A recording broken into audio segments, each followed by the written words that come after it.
তো গাইস আজকে করব ঘরোয়া পদ্ধতিতে স্পেশাল চিকেন রান্না।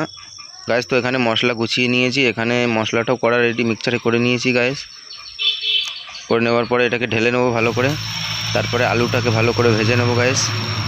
ভেজে নেওয়ার পরে মশলাটা দিয়ে এখানে লঙ্কার গুঁড়ো, লবণ, হলুদ, জিরের গুঁড়ো দিয়ে এখানে ভালো করে নেড়ে নিতে হবে গাইস। এটাকে ভালো করে নেড়ে নেব, ঠিক আছে।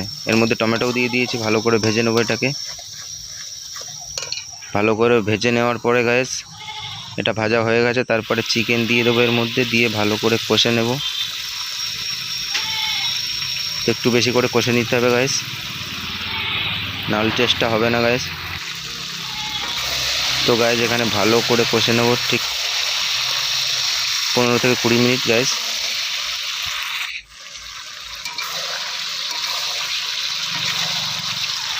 তো গাইস দেখতে পাচ্ছ আমাদের মাংস কষা চলছে গাইস। তো এখানে পরিমাণ মতো আমি জল দিয়ে দেবো।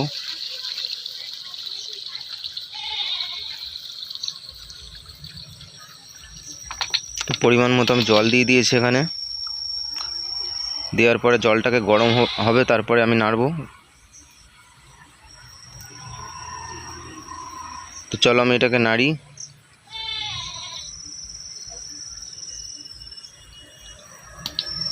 তো চলো এটাকে নাড়া স্টার্ট করি গাইস।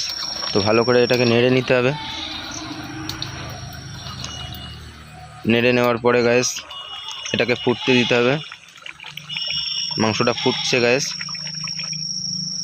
তো এখানে আমাদের মাংস চিকেন রেডি গাইস। তো দেখতে পাচ্ছ কেমন হয়েছে গাইস, ঘরোয়া পদ্ধতিতে চিকেন রান্না স্পেশাল গাইস। তো তোমরা কমেন্টে জানাও কেমন হয়েছে। তো এখানে একটা খেয়ে দেখি কেমন হয়েছে গাইস।